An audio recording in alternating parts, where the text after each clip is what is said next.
आखिरकार 24 साल के बाद में व्लादिमीर पुतिन को नॉर्थ कोरिया जाने की जरूरत क्यों पड़ रही है?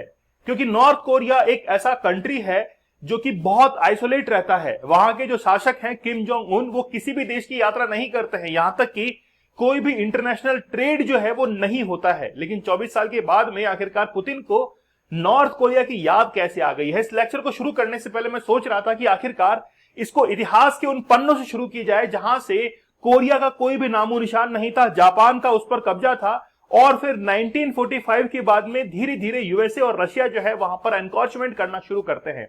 या फिर हम लोग शुरू करें आज के परिप्रेक्ष्य में जो कि टेक्नोलॉजी से लैस है, जिसमें हम लोग देखते हैं कि बहुत सारे वेपन्स यूज किए जा रहे हैं, न्यूक्लियर वेपन्स यूज किए जा रहे हैं, और रशिया जो है वो आज मुलाकात कर रहा है किसके साथ में? नॉर्थ कोरिया के साथ में। तो आज हम लोग देखेंगे कि आखिरकार इतिहास के पन्नों में क्या लिखा हुआ है और वर्तमान परिप्रेक्ष्य से इसको कनेक्ट करेंगे हम लोग। लेकिन क्या दोनों का इंटरेस्ट इसके अंदर अच्छा खासा है? मतलब नॉर्थ कोरिया अपने जो इंटरेस्ट है इसको टारगेट कर रहा है रशिया की मदद से, और रशिया जो है वो टारगेट कर रहा है अपने इंटरेस्ट को नॉर्थ कोरिया की मदद से। दोनों चीजों को हम लोग देखेंगे। तो रिसेंटली क्या हुआ है कि 24 साल के बाद में व्लादिमीर पुतिन ने विजिट किया है नॉर्थ कोरिया को। आप लोग हमारे 31 डेज हार्ड चैलेंज के साथ में जरूर जुड़िएगा। हमने इसके अंदर 31 टेक्निक्स बताई हैं ताकि आप लोग अल्कोहल से कैसे बाहर निकल सकते हैं। साथ में ही स्मोकिंग अगर करते हैं, अल्कोहल अगर पी रहे हैं, पोर्नोग्राफी को भी अगर देखते हैं, तो आप लोगों के लिए एक बहुत बेहतरीन कोर्स है। स्टडी ग्लोस वेबसाइट को विजिट कीजिएगा और वहां पर जाकर इस कोर्स के नीचे आप लोग अल्कोहल कूपन कोड को यूज कीजिएगा, जिससे 50% आपको फ्लैट और एक्स्ट्रा 30% डिस्काउंट अवेलेबल हो जाएगा। पोर्नोग्राफी आपके सबकॉन्शियस माइंड के अंदर ऐसी इमेजेस क्रिएट कर देता है जिससे आपके ब्रेन के अंदर जो इनोवेटिव आइडियाज हैं वो नहीं आ पाते हैं, और आप अपने स्टडीज के अंदर और बिजनेस के अंदर बेहतर नहीं कर पाते हैं। इसलिए मेरा आप लोगों से एक निवेदन है, एक रिक्वेस्ट है कि आप लोग 75 डेज के हार्ड चैलेंज को जरूर कंप्लीट कीजिए। इससे आपका जो ब्रेन है वो आपका कंसंट्रेट होने लगेगा और फोकस होने लगेगा। चलिए शुरुआत करते हैं हम लोग आज के इस लेक्चर की। लेक्चर बड़ा आज इंटरेस्टिंग होने वाला है। देखिए बेसिकली क्या है, 1904 के अंदर एक बहुत बड़ी घटना हुई थी। घटना ये थी कि जापान ने जो कोरियन पेनिनसुला है वहां पर अपना एनक्रोचमेंट कर लिया था, पूरी तरीके से वहां पर अपना कंट्रोल जो है वो स्थापित कर लिया था। और यही कंट्रोल 1904 से लेकर 1945 तक चलता हुआ आ रहा था। लेकिन 1945 के अंदर 6 अगस्त 1945 और 9 अगस्त 1945 को यूएसए के द्वारा इन्वेड किया जाता है। कहां पर? जापान के ऊपर। मतलब परमाणु हमला होता है, और परमाणु हमले के अंदर हिरोशिमा और नागासाकी पूरी तरीके से तबाह हो जाते हैं। उसके बाद में जापान को विड्रॉ करना पड़ता है कोरियन पेनिनसुलर से, और वहां पर एनक्रोचमेंट होता है यूएसए का और यूएसएसआर का। दोनों ने बराबर बराबर वहां का जमीनी हिस्सा जो है वो बांट लिया। जो नॉर्थ वाला हिस्सा है उसको एनक्रोच किया यूएसएसआर ने, और जो साउथ वाला हिस्सा है वो आया यूएसए के हिस्से में।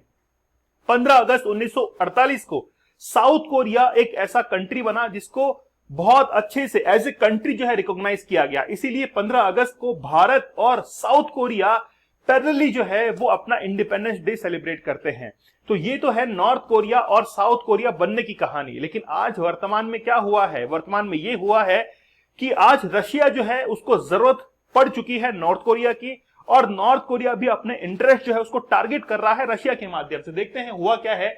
रिसेंटली व्लादिमीर पुतिन जो है वो 24 साल के बाद में पहुंच गए हैं नॉर्थ कोरिया, और वहां पर जाकर एक रिलेशनशिप मीट जो है वो कर रहे हैं, और 2 दिन की मीट के बाद में वो वियतनाम जो है वो चले जाएंगे।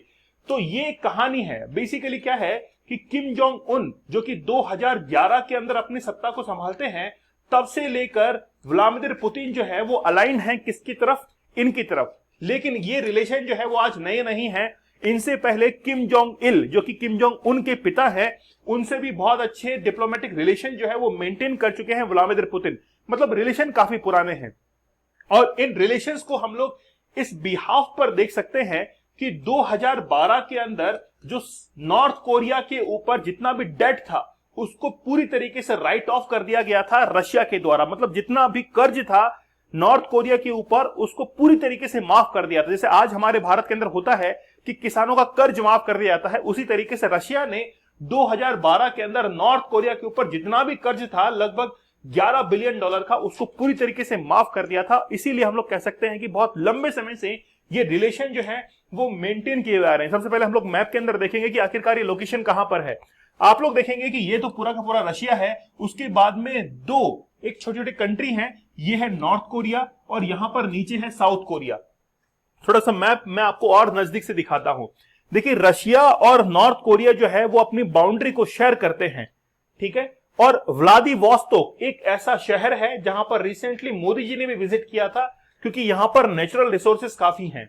अब व्लादिवोस्तोक जो शहर है इसके माध्यम से रशिया जो है वो कनेक्ट होना चाहता है, किससे? नॉर्थ कोरिया से। लेकिन ये कहानी जो है वो यहीं पर समाप्त नहीं होती है। एक्चुअली में दोनों देश जो है नॉर्थ कोरिया और रशिया के बीच में कुछ कॉमन फैक्टर हैं। सबसे बड़ा कॉमन फैक्टर तो ये है कि ये दोनों जो है वो यूएस से अपना बदला लेना चाहते हैं, ठीक है। दोनों के दुश्मन जो हैं वो कॉमन है। दूसरी बात है कि इनके जो लीडर हैं वो काफी ज्यादा आइसोलेटेड रहते हैं, चाहे आप लोग व्लादिमीर पुतिन को देख लीजिए या फिर आप देख लीजिए किम जोंग उन को, दोनों काफी आइसोलेटेड रहते हैं। और तीसरी बात यह है कि अगर यूएसए को काउंटर पार्ट करना है तो दोनों मिलकर काम कर सकते हैं, मतलब साथ दे सकते हैं। तो कॉमन फैक्टर इन्हीं के अंदर यह है कि आज वर्तमान परिप्रेक्ष्य के अंदर यूएसए जो है वो आज इनका कॉमन एक एनिमी जो है वो बन चुका है। तो ये इनके लिए आज कॉमन फैक्टर है। अच्छा, दूसरी बात ये है कि जो सैंक्शंस की बात करते हैं, इंटरनेशनल सैंक्शंस की बात करते हैं, तो सैंक्शन जो है वो दोनों देशों पर लगे हुए हैं इंटरनेशनल ट्रेड को लेकर, चाहे फिर वो वेपन्स का ट्रेड हो या फिर ऑयल एंड नेचुरल गैस का ट्रेड हो। दोनों देश जो है वो किसी भी देश को ट्रेड नहीं कर सकते हैं। हाँ, अगर ट्रेड करना हो तो कहीं ना कहीं यूएस जो है इसको काउंटर करना पड़ेगा। तो कॉमन फैक्टर आप लोग को समझ में आया, इसलिए दोनों देश जो है वो आज साथ में मिले हुए हैं। लेकिन आखिरकार इस प्यार को क्या नाम दिया जाए? तो इस प्यार को हम लोग ये कह सकते हैं कि दुश्मन जो है वो आज दोस्त बन चुके हैं। तो ये प्यार जो है वो आज परवान चढ़ने वाला है, लेकिन ये प्यार जो है वो आखिरकार इतना नजदीक कैसे बन चुका है? आप देखिए कि यूएसएसआर, मतलब 1990 से पहले की हम लोग बात करें तो यूएसएसआर जो है वो पूरी तरीके से सोवियत कंट्रीज का एक ग्रुप था, जिसके अंदर ये जो आप लोग देख रहे हैं नॉर्थ कोरिया, साउथ कोरिया, सब कुछ इसके अंदर मिले हुए थे। तो आज व्लादिमीर पुतिन का सबसे बड़ा टारगेट तो यही है कि मैं यूएसएसआर जो है जिसको अमेरिका के द्वारा जो है वो तोड़ा गया था, वापस से उसी को बनाऊंगा। तो ये तो इनका क्या हो चुका है, ऑब्जेक्टिव हो चुका है कि रशिया को आज यूएसएसआर के रूप में वो देखना चाहते हैं। इसके लिए वो क्या करेंगे अब वो देखिए।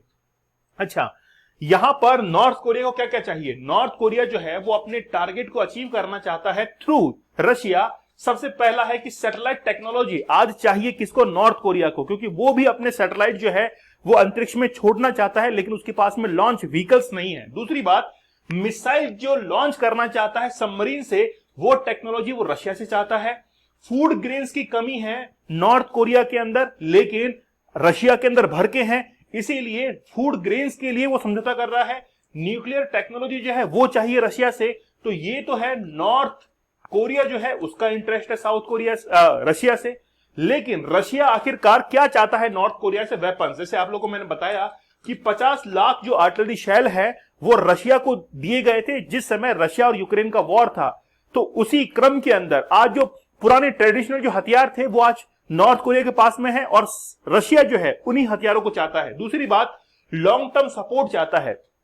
देखिए, लॉन्ग टर्म सपोर्ट इसलिए क्योंकि यूएसएसआर को अगर बनाना है तो यूएसएसआर के जितने भी नजदीकी देश है उन सबको एक साथ मिलाना पड़ेगा। आप लोग ये मान सकते हैं कि जैसे वियतनाम हो गया, जैसे नॉर्थ कोरिया हो गया, चाइना हो गया, ये सभी मिलकर जो है ग्रुप बनाना चाहते हैं ताकि वो यूएसए को काउंटर कर सके, क्योंकि लंबे टाइम के अंदर कभी भी जो है वो ऑर्डर सेम नहीं रहता है। ये ऑर्डर जो है इंटरनेशनल लेवल पर वो बदलते रहते हैं। खास तौर पर वो यूएसएसआर को वापस से बनाना चाहते हैं। जैसे हम लोग बात करें कि 1945 से पहले, मतलब सेकेंड वर्ल्ड वॉर जो था उसके खत्म होने से पहले पूरे विश्व के अंदर केवल हम लोग कह सकते हैं कि बाइपोलर वो पूरा विश्व था, मतलब दो ही देश जो है वो राज कर रहे थे। फिर 1945 के बाद में यूएसएसआर आया और उसके साथ में यूएसए, ये पूरे विश्व के अंदर राज कर रहे थे। 1990 के अंदर केवल यूनिपोलर बचा और वो था यूएसए। 1900 लगभग आप लोग मान सकते हैं कि सन 2000 के बाद से फिर मल्टीपोलर जो है वो कंट्रीज बनना शुरू हुए। मतलब ये जो ऑर्डर है कि आखिरकार विश्व पर राज कौन करेगा, इसका ऑर्डर बार बार चेंज होता रहता है। रशिया ये चाहता है कि इस ऑर्डर के अंदर यूएसएसआर या फिर रशिया जो है वो वापस से क्या करे, इस ऑर्डर के अंदर टॉप करे, सबसे ऊपर आए। यहां पर आप लोग देख सकते हैं कि Moscow and Pyongyang united against US. तो यूएस को लेकर जैसे यूएस का चेहरा है, दोहरा चरित्र है, वो यूक्रेन का साथ दे रहा है और पीछे से क्या करता है, वो नॉर्थ कोरिया से भी बात कर रहा है। रिसेंटली आप लोगों ने देखा इजराइल वाले केस के अंदर वो इजराइल का साथ भी दे रहा है और इनडायरेक्टली जो है वो हेल्प भी कर रहा है। किसके लिए? अभी रफा बॉर्डर पर जो हुआ था। तो ये बेसिकली क्या है, दोहरा चरित्र है और उसको पूरी दुनिया के सामने लाने के लिए जो है ये सभी लोग मिलकर काम कर रहे हैं। अच्छा, इंडिया जो है वो कहां पर स्टैंड करता है इस चीज को लेकर, हमको वो भी डिस्कस करना पड़ेगा। India relation with north and south Korea. देखिए, साउथ कोरिया के साथ में इंडिया के रिलेशंस बड़े जबरदस्त हैं, लेकिन रशिया कभी भी इस चीज को बर्दाश्त नहीं कर पाएगा कि इंडिया के रिलेशन साउथ कोरिया के साथ में अच्छे हों। ठीक है, क्योंकि साउथ कोरिया जो है वो तो यूएसए का साथ देता है।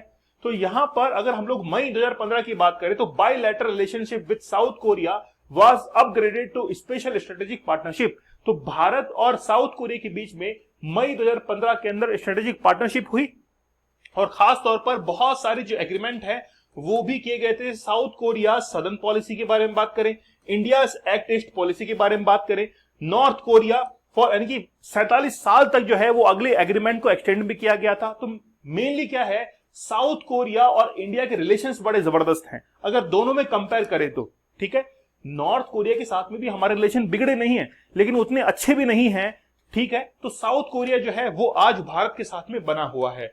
तो बेसिकली बात यही है कि नॉर्थ कोरिया जो है वो अपने इंटरेस्ट को टारगेट कर रहा है, उसको टेक्नोलॉजीज चाहिए, उसको फूड ग्रेन्स चाहिए और रशिया जो है उसको वेपन्स चाहिए, खास तौर पर जो आर्टिलरी शेल्स हैं वो चाहिए ताकि यूक्रेन को वो कहीं ना कहीं जो है वो क्या कर सके, इन्वेड कर सके और अच्छी तरीके से वो कब्जा कर सके, क्योंकि रशिया जो है वो पीछे हटने वाला नहीं है।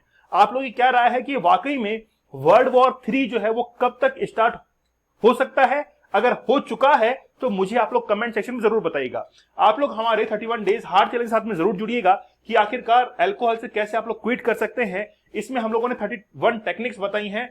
स्टडी क्लोज वेबसाइट को आप लोग ज्वाइन कीजिएगा, वहां पर वेबसाइट को विजिट कीजिएगा और अल्कोहल कूपन कोड वहां पर अप्लाई कीजिएगा। 75 डेज का हार्ड चैलेंज है कि आप लोग पोर्नोग्राफी से कैसे बाहर निकल सके। इस चैलेंज को आप लोग एक्सेप्ट कीजिए, क्योंकि जिंदगी के अंदर जिसने चैलेंजेस को कंप्लीट किया है वही विजेता बना है। तो एक बार वेबसाइट को जरूर विजिट कीजिएगा। तो मिलते हैं आप लोगों से अगले सेशन में, तब तक धन्यवाद, थैंक यू, जय हिंद।